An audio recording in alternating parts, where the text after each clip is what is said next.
Iron Mike Tyson is a true living legend, and over 30 years removed from his fighting prime, he's still discussed as one of the most destructive forces the sweet science has ever seen.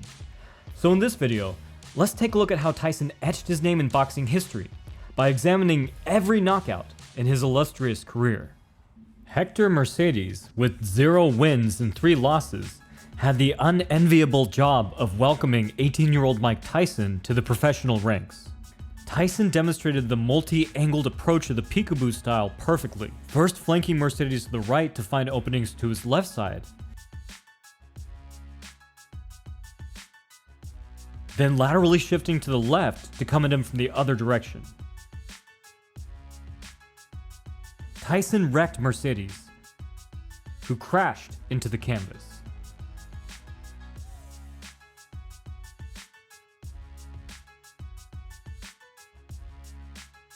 Tyson's next opponent was Trent Singleton, another newcomer with a slightly better 1-3 record.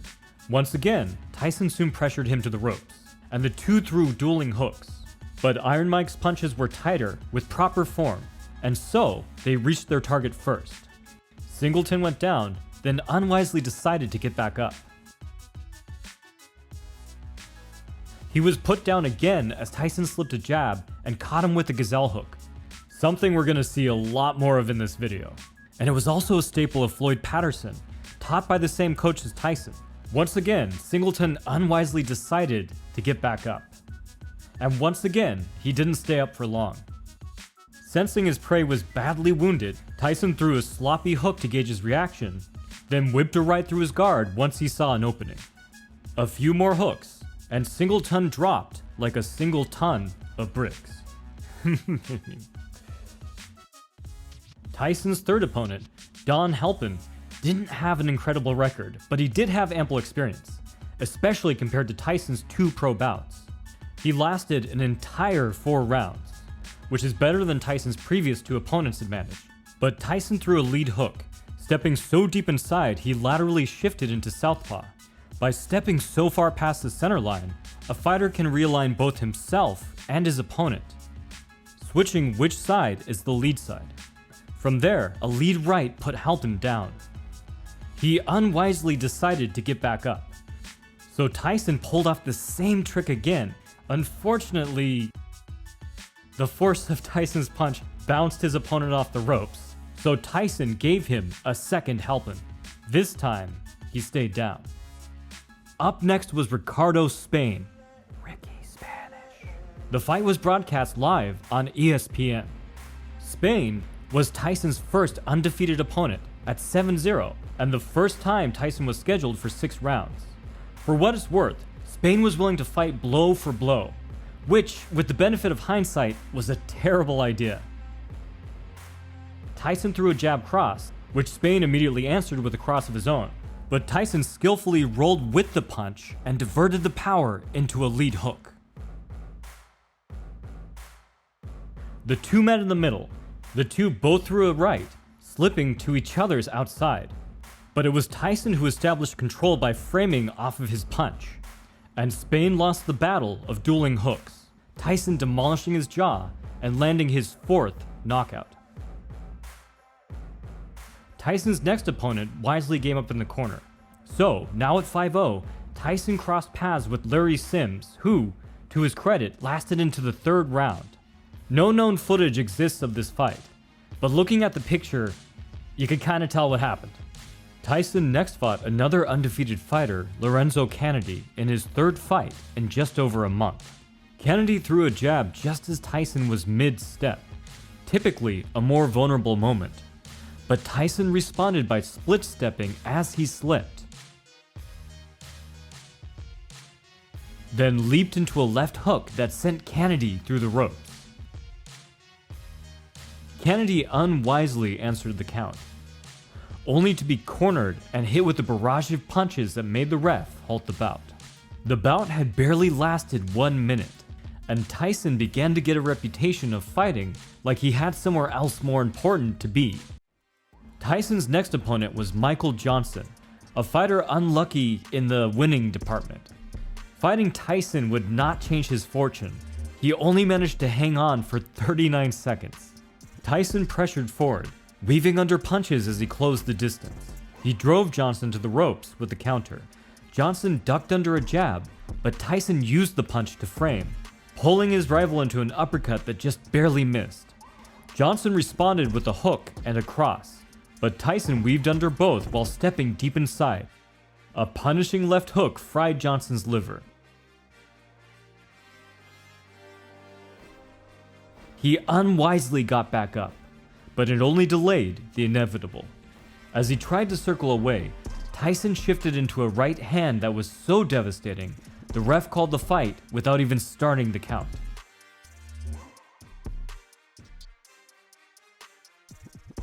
Mike's next foe was the 15-3 Donnie Long, but despite his name, the bout was short. While just outside of his athletic peak, experts pegged Long as the first true test of Tyson's career. The first knockout came when Tyson slipped inside a jab and returned a blistering gazelle hook. Though he tried to clinch, Tyson was having none of it and punched him around his collar ties for another knockdown.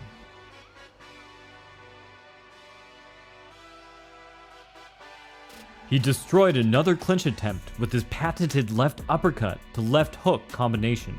There was no 3 knockdown rule, but there didn't need to be. The ref stopped the bout just shy of 90 seconds into round 1. And that was the long and short of it. Tyson's first 8-round contest was against Robert Colay, a journeyman heavyweight. Colay tried to connect with multiple left hooks, but Tyson weaved under all of them, finding the mark with, you'll never believe this, a gazelle hook.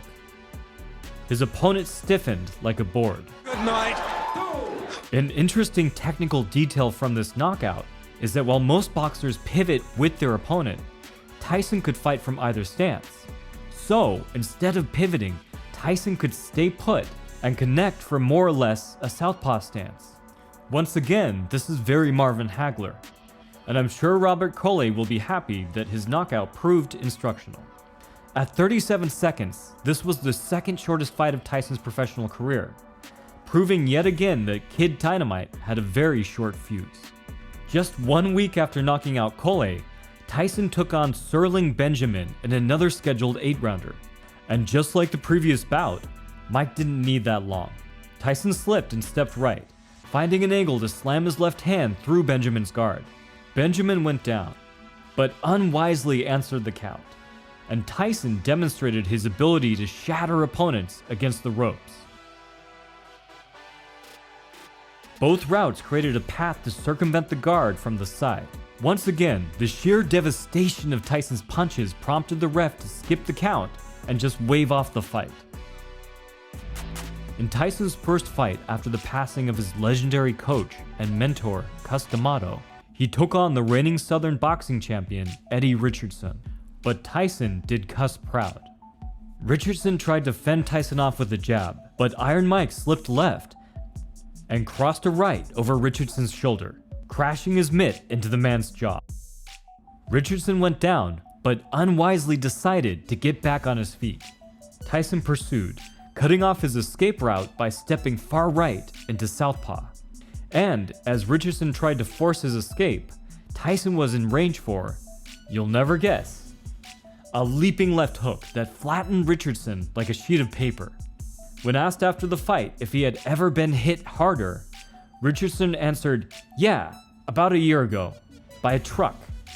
9 days after the Richardson KO, Tyson took on Conroy Nelson, an experienced Canadian heavyweight who was the first fighter in 6 showings to take Tyson past the first round. It ended in a familiar way, slipping to a left hook. But we still get a valuable takeaway about Tyson's head movement. It worked well against hooks coming from either direction. If he moved towards the hook, he could drop slip or weave under it. But if he moved away with the hook as he did here, then it acted as a roll, helping to load power into his punch. Next up was Tyson's 10-round debut. Tyson wouldn't need 10 rounds to dispatch Sammy Scaff, a fighter coming off of 2 knockout losses. Scaff jabbed. Tyson slipped outside and connected with an up jab that bloodied his nose. Slipping with an upward jab is great for shorter fighters. Backed up to the ropes, Scaff tried to time an uppercut to stifle Tyson's head movement, but Tyson's punch, thrown at the same time, crashed into it. Neither man missed a beat. Tyson ducked under Scaff's follow-up hook and threw one of his own, so Tyson doubled up on the hook and put Scaff face down on the canvas. Scaff was up by the count of 8, but his face was in such disrepair that the ref was convinced he needed to halt the action. In only his 10th month as a pro, Tyson took on his 15th opponent in Mark Young, a heavyweight who would eventually fight names like Foreman, Briggs, and Klitschko. Young tried to evade Tyson's right, so Tyson pulled the punch and linear shifted instead, placing both men into southpaw. Caught off guard in a stance he was not familiar with but Tyson was, Young was caught by a tight hook that sent him flying into the ropes.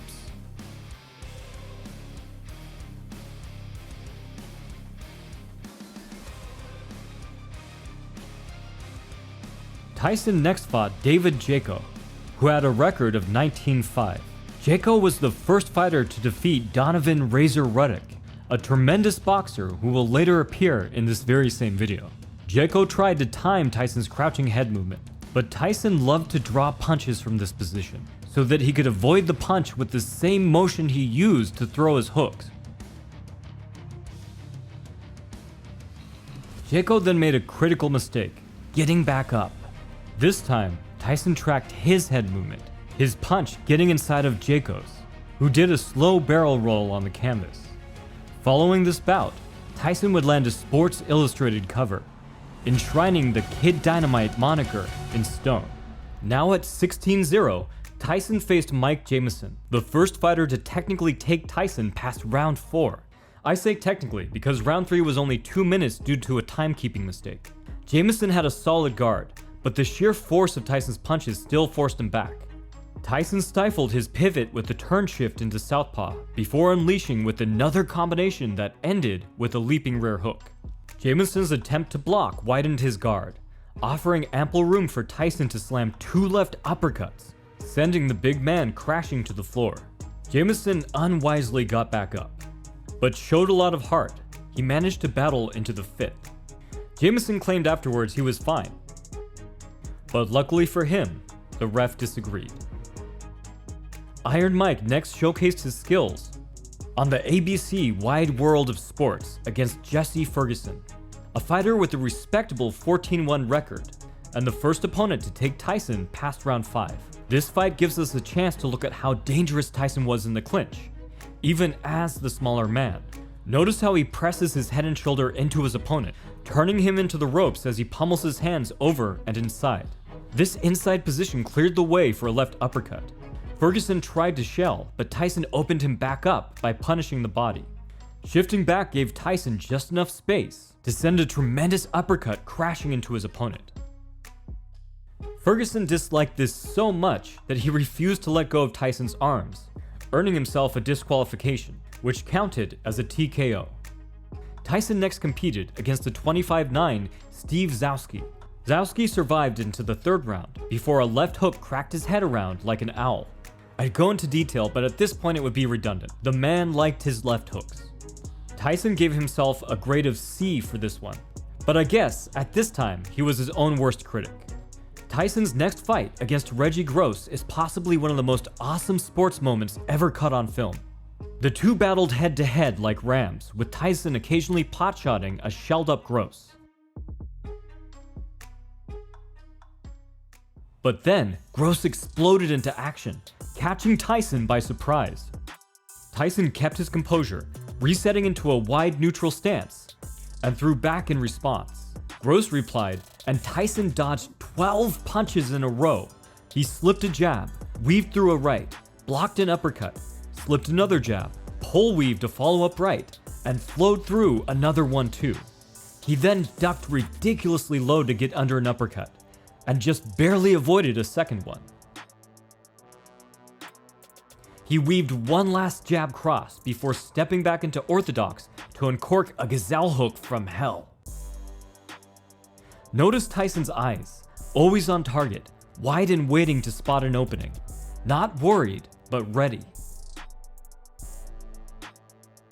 Gross unwisely got to his feet, but like the rest of Tyson's opponents, he was too discombobulated to keep fighting for real. Tyson put him down. While Gross initially protested the stoppage, Tyson approaching him seemed to calm him down. Now 22-0, Tyson entered his fight with Willian Hosea as the number 2 WBC heavyweight contender. Hosea was a different fight for Tyson, in that he tried to crouch like he did, but Iron Mike had an answer for that. He created angles and targeted the body, as the sides can be targeted far more easily from a crouching opponent, and he shot uppercuts and low hooks to find Hosea's head. 3 consecutive right hooks eventually put Hosea face down on the deck. Against the 16'5" Lorenzo Boyd, Tyson showed off one of his favorite sequences, a rare body blow to widen the guard, followed by a shift back uppercut up the middle. It's instances like these where you can see the sheer force of Tyson's punches, with Boyd flying down to the canvas like a cartoon character being yanked off stage. Tyson next faced number 4 WBC contender Marvis Frazier, the son of boxing legend Smokin' Joe Frazier. The two started fast, which was fitting because it only lasted 30 seconds, making it the quickest stoppage of Tyson's career. Frazier started with a jab and tried to get deep inside, but Tyson shifted into southpaw and caught Frazier with an uppercut, pushing him to the ropes. Tyson shifted back to orthodox to trap Frazier against the fence, before shooting out jabs to keep his opponent stuck in place. Tyson pursued and timed an uppercut that connected as Frazier tried to dip low. Framing the head and shifting back to southpaw, Tyson connected with another crisp uppercut, which it turns out was the whole plan for the fight from the start. A follow-up hook had Frazier out on his feet. At that point, Tyson could have knocked him over by poking him gently. At 25-0, Tyson entered his fight against the 6'6" Jose Ribalta, ranked number 1 by the WBA and number 2 by the WBC. Ribalta, ranked number 8, had a respectable record of 22-3-1. Tyson scored his first knockdown with the body hook shift back uppercut that seemed to shock and offend Ribalta more than it hurt him. A true pro, Ribalta stayed in the fight, but Tyson stayed on him, eventually landing a shift back double right hand that sent his mouthguard into the front row, making it perhaps the first time a boxer managed to hurt someone outside of the ring. In the 8th round, Tyson caught Ribalta with a left hook that sent him into the ropes. Ribalta clinched to survive, hanging on Tyson just to stay upright. Finally, Ribalta ducked under Tyson's right. Tyson had stepped in so far left he could press his right shoulder against Ribalta's right, lining up a tremendous, world-altering rear left overhand that put his man down for the 3rd time. Ribalta was too tough for his own good and unwisely decided to get back up. His reward was the worst consolation prize ever, a slick flurry from Tyson that prompted the referee to stop the fight. Mike then fought his first former world champion, Algonzo Ratliff. It was also Tyson's first fight in Vegas as a pro, so, as expected, he went all in. Tyson began by cutting Ratliff off with a leaping hook and follow-up right, putting Ratliff to the floor. While it wasn't scored as a knockdown, Tyson proved his point. Ratliff then tried to catch Tyson with an uppercut, but Tyson straightened to avoid it and returned with an intercepting left hook that put Ratliff on the floor, officially this time. Ratliff got back up to his feet, but only for a moment. Tyson connected with an uppercut to left hook, and as his foe tried to shakily retreat against the ropes, Tyson turn shifted and floored his man with a right hand that touched like a head-on collision. Tyson entered his 26th fight with the longest layoff of his career, 2.5 months. But this fight against Trevor Berbick was also his biggest fight, the chance to become the youngest ever heavyweight champion. The first knockdown came in round 2 as Tyson slipped outside and slammed Berbick with a cross. Looking like he was walking on stilts, Berbick tried to retreat, but a wild flurry from Tyson sent him back down. Berbick unwisely decided to get back up. Tyson caught him by getting up close and personal with the super tight shifting hook from southpaw to orthodox. The hook got inside of Berbick's cover block, a block designed to defend against that very punch. Tyson was adept at finding the right angles for his punches. Berbick unwisely decided to try and get back up for what seemed like 20 minutes. But his body simply wouldn't cooperate. And just like that, Tyson was the youngest heavyweight champion. Following a unanimous decision win over James Smith, Tyson defended his WBA and WBC titles against Pinklon Thomas, a former heavyweight champion. In what must have felt like a TV rerun, Tyson connected with the classic in round 6, a shift-back uppercut followed by a left hook. Thomas was out of steam, and now Tyson sent him careening off the tracks. That's the Thomas the Tank Engine reference. In the last ever scheduled 15-round heavyweight championship fight in history, Tyson would defend his IBF, WBA, and WBC unified title against Tyrell Bigs. Bigs was 15-0 and the #1 contender, and according to Larry Merchant, the only man on the planet capable of beating Tyson.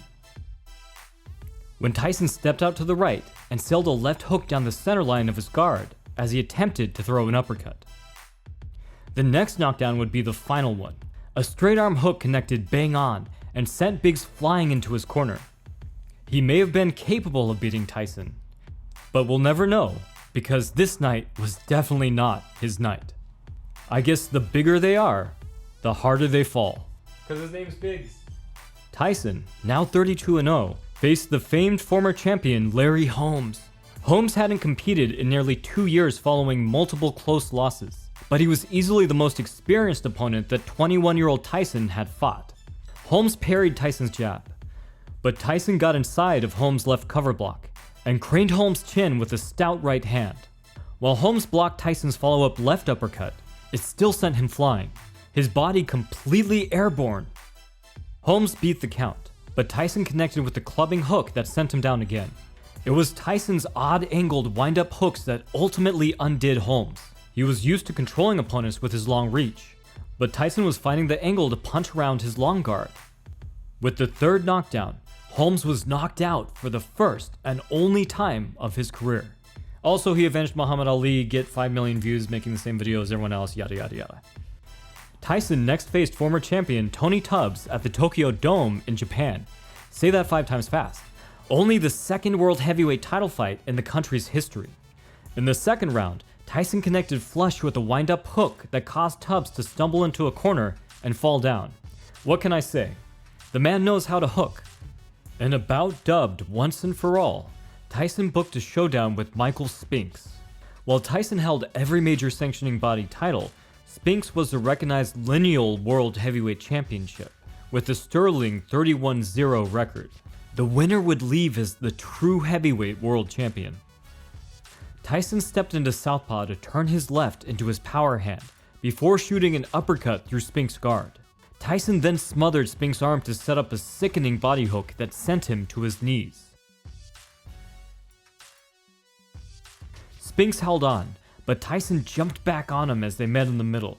Spinks ducked into a right hand as Tyson threw a hook. Both missed, but Tyson followed with the low, tight straight that hit Spinks off switch. The bout, with all of its historical significance, only lasted 91 seconds.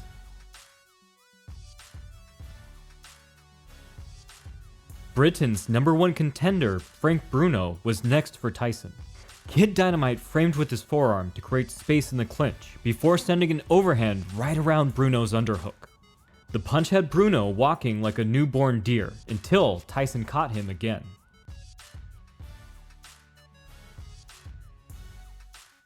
Bruno unwisely got back up, and Tyson made him pay. They went back to the clinch, where Tyson pried Bruno's guard open for hard punches against the ropes. Bruno stopped responding, prompting mercy from the referee.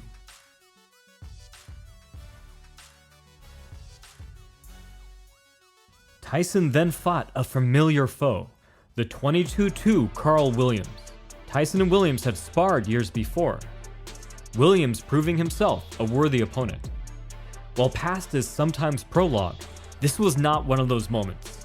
Williams landed a stiff jab, but Tyson slipped the next one, sending Williams down with a patented turn-shift left hook. Williams protested the head clash on the way down, but he couldn't deny the left hand that put him there.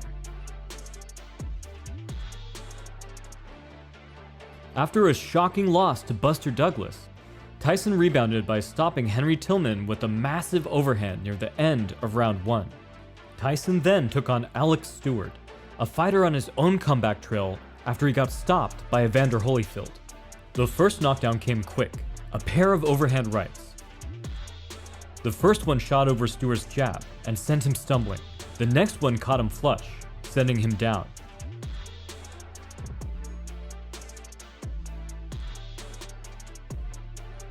Tyson ended up throwing himself to the canvas with the sheer force of his own missed punch.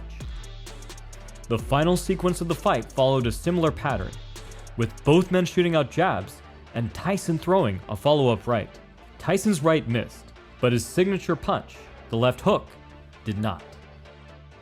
In a fight between the two top heavyweight contenders, Tyson took on Donovan "Razor" Ruddock, the man responsible for the smash punch seen in the fantastic anime Hajime no Ippo. In one of Tyson's toughest fights yet, he and Ruddock battled through 6 grueling and tactical rounds. The first knockdown was controversial, Tyson's left hook getting blocked while Ruddock's smash punch found the mark. Tyson seemed to turn with the impact, and Ruddock was tripped in the process. The next knockdown was much less controversial. Near the end of the third, the fighters engaged in a shootout. Ruddock caught Tyson with another of his signature stout smash punches, but Tyson barely avoided the follow-up strikes and came up with a clean left hand. The blow sent Ruddock stumbling down. He smiled as if to say, "That was a good one." Still having a chance, Ruddock wisely got back up. Yet, the final exchange came in the 7th, when Ruddock caught Tyson with a straight right. In response, Tyson banged a right body hook and came up high with a stunning left hook. Ruddock had to retreat, but Tyson turn-shifted before battering him with repeated hooks until the ref controversially stopped the fight.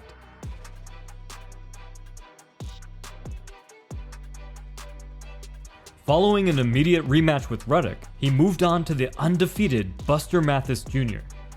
Tyson shuffled outside to angle off the ropes and avoid an uppercut, before countering with a crisp uppercut of his own.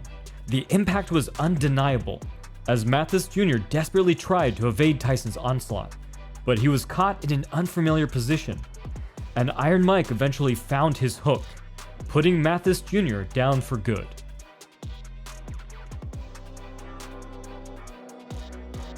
Up next, Tyson, at 41-3, had a rematch against Frank Bruno in an effort to regain his WBC world title. This would be Bruno's final fight in the squared circle, a tough way to close out an otherwise successful career. In round 3, something possessed Bruno to jab from southpaw, and Tyson took full advantage. He slipped the jab and ducked the follow-up uppercut, returning with a rear body hook to double lead hook, and then a rear head hook. Bruno tried to tie him up with a collar tie, but Tyson fired off his shift-back right uppercut sequence, and after a few of them, Bruno crumbled, taking a seat on the bottom ropes before the ref intervened. Having regained the WBC title, Tyson moved on to fight Bruce Seldon, the reigning WBA world champion. Tyson unleashed a 1-2 that Seldon seemed to duck, but the impact of Tyson's forearm alone still put him down. The ref initially thought it was a slip, but when Seldon stayed down, he counted. Seldon unwisely decided to get back up to his feet. We all know what happened after that. Seldon tried to continue, but he was as sure-footed as a drunken sailor on ice skates, prompting a stoppage. The next knockout occurred after a lengthy suspension, due to Tyson's taste for ear cartilage. He returned to fight Frans Botha after a year and a half out of the ring. Botha, 39-1, was a solid heavyweight, and would eventually fight the likes of Briggs, Klitschko, and Lennox Lewis. In this fight, Botha successfully used the clinch to stop the action for multiple rounds. But in the 5th, Tyson connected with an insanely tight cross on the inside. Wide punches can get around attempted holds and frames, but they're also easier to see coming and provide opening to wrap your arms around and clinch. So sometimes the tight, very close punch is just the thing to use on grapplers. Francois went down, and he couldn't be Botha to get back up. Tyson made his European debut against English journeyman Julius Francis. Tyson cornered Francis against the ropes, and Francis tried to sidestep like Tyson did against Mathis Jr. But unfortunately for Francis, Tyson was good in any position, so Tyson simply turn shifted and smothered Francis's guard, creating space with the right elbow frame. His left hook shot up and created a collar tie, while he still controlled Francis's elbow with his right hand. He stepped back and unleashed a jaw-cracking uppercut, dropping Francis to the floor. Francis unwisely got back up. If this video has shown anything, those are poor decision-making skills. Francis tried to step deep with the jab, but Tyson intercepted him with a jab of his own. That's right, a jab knockdown. We know that Tyson can punch, but that's impressive. Tyson scored another knockdown with a lateral shift while holding a collar tie to set up a right body hook. Francis wasn't shuffling here. Tyson's uppercut lifted him clear off the canvas, and you can't convince me otherwise. To his credit, Francis tried to adjust by getting off angle, but Tyson's footwork was too good, keeping himself aligned the entire time for that astounding punch. Francis got up one last time, but not for long.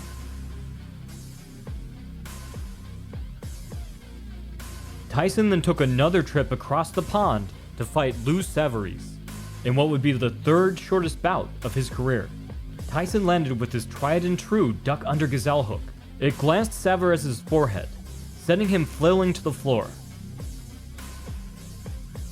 Savarese got up only to be brutalized against the ropes with punches that at once seemed to knock him out and wake him up in alternating blows. The refs struggled to separate the men for a stoppage.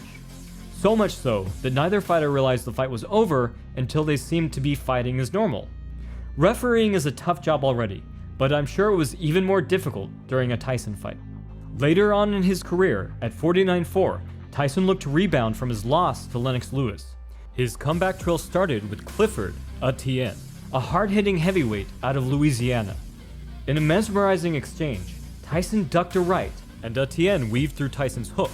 Each man readjusted, but Tyson sidestepped outside while Etienne pivoted outside. Both threw a cross, but Tyson's landed first, and Etienne collapsed. In under a minute, Tyson scored the final stoppage of his professional career. It is brutal, technical, and endlessly rewatchable. A perfect encapsulation of the destructive power that fighters and fans still revere today. He was really nailed with a punch right hand. There will never be another like Mike Tyson.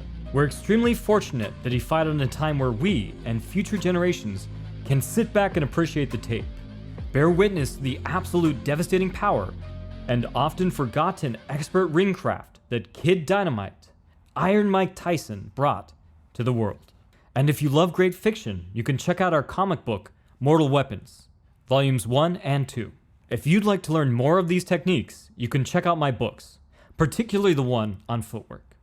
From the Modern Martial Artist, this has been David Christian, wishing you happy training.